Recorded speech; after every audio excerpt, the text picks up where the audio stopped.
नमस्ते। एक तो बवाल चल ही रहा है, दूसरा बवाल हम लोग के बीच में पावर स्टार का आ रहा है। एक सॉन्ग का पोस्टर रिलीज हुआ है अभी से 3 से 4 मिनट पहले। उस सॉन्ग का नाम है झोरा में टिकोड़ा। और वही धमाल, वही साथ, वही टीम आ रही है जो आजकल एकदम हाई लेवल में चल रही है। पवन सिंह के साथ शिवानी सिंह आई हुई है।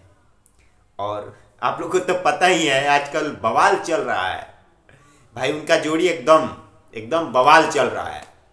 फिर शालिनी जी, और आजकल बहुत ज्यादातर गानों में म्यूजिक दे रहे हैं प्रियांशु सिंह। तो म्यूजिक है प्रियांशु सिंह का, और मां अंबा फिल्म से आ रहा है ये गाना। और गाना एकदम तो लाजवाब है, लाजवाब है। कल 10 अप्रैल सुबह के 6:15 में आ रहा है मां फिल्म से। तो मिलके धमाल मचाते हैं।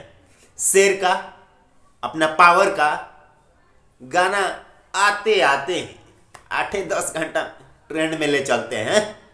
कमेंट बॉक्स में कमेंट कर दीजिएगा हमारा राय कैसे लगा।